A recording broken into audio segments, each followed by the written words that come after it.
What if I told you that you could make and use digital captures of your amps that are every bit as, and sometimes even more realistic than Quad Cortex and Tonex? What would you say? Now, what would you say if I told you you can, and it's absolutely free? Hi, I'm Steve. Welcome to my studio. The last few months, I've been kind of taking a deep dive into the world of amp modeling and especially amp capturing. I've done videos on the Kemper, the Quad Cortex, and most recently, IK Multimedia's Tonex platform. Another platform I'd heard a lot of buzz about is Neural Amp Modeler, NAM for short. I think this one's going to be huge. NAM is a constantly evolving free and open source technology for capturing guitar amps and pedals using machine learning. NAM was created by a guy named Steve Atkinson, who says his earliest motivation was simply that he was interested as a guitarist in applying machine learning to what he loves to do, playing guitar. And even if you're not creating your own captures, there's a growing community of NAM users with tens of thousands of captures available online, and some of them are incredible. Stick around, there's more about this coming up. Okay, there's a lot of information to get to here, but first, let's hear NAM in action. I made a capture of my Marshall Jubilee through these speakers using those mics. I'll start with the amp and then switch to the capture.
That's really close. Pretty much spot on with the amp. I could use this sound all day and be in heaven. I'll try it again in a few minutes with a heavier, kind of more crunchy sound. Okay, so if NAM sounds and feels so good and it's free, why isn't everybody using it? Well, I think there are a couple reasons. The first one being creating a capture with NAM isn't quite as simple and straightforward as it is with the other platforms, and for some people, that could be a bit of a problem. With Kemper and Quad Cortex, you run a few cables to a device, you follow some on-screen prompts, press some buttons, and the rest is fairly automatic. With Tonex, there are a few more steps to creating a capture, but the software does a really good job at walking you through it.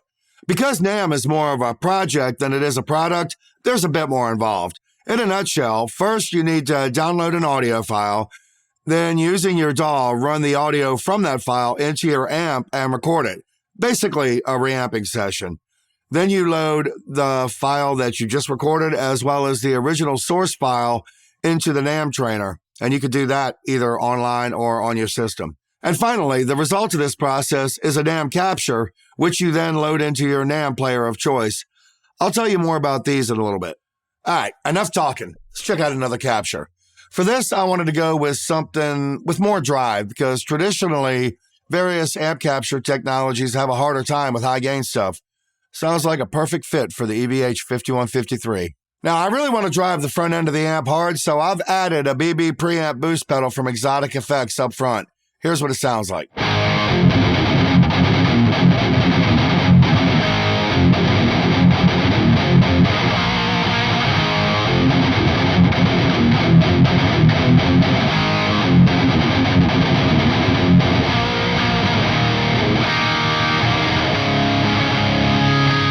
Now, when creating captures in NAM, the quality level is measured in a term called epoch or epoch, one of those two.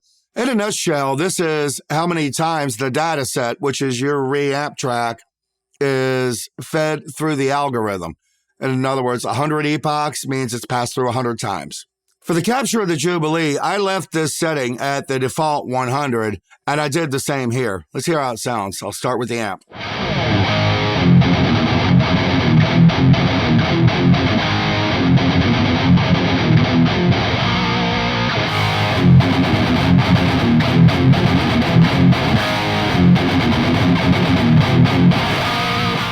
Now, while I think that sounds great, higher gain sounds are harder to capture accurately.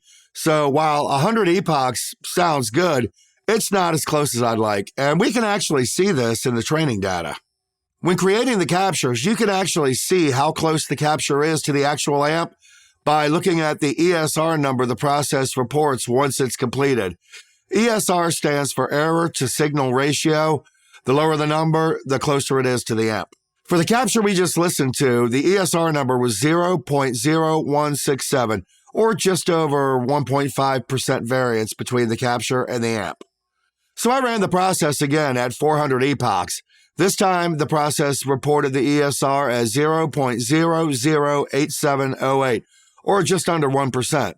All right, so what's 1% variance sound like? Let's take a listen. Amp first.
So we're getting closer for sure.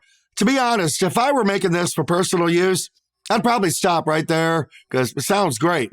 But since we did these two, I wanted to see just how close NAMM can get mathematically to the perfect capture. So I ran the process again, this time at 1,000 epochs, 2.5 times as many passes, to see just how close this will get to a perfect capture.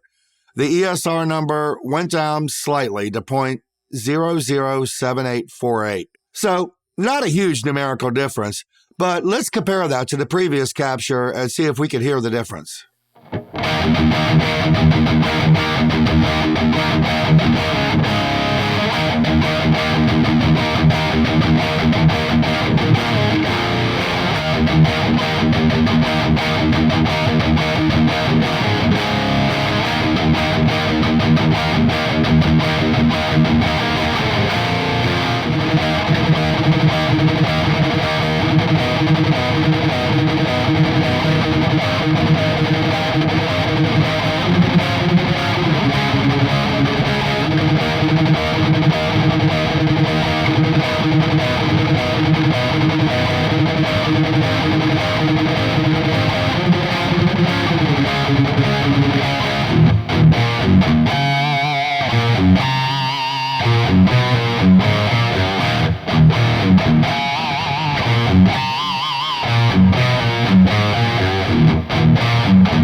Honestly, I don't hear a lot of difference between them.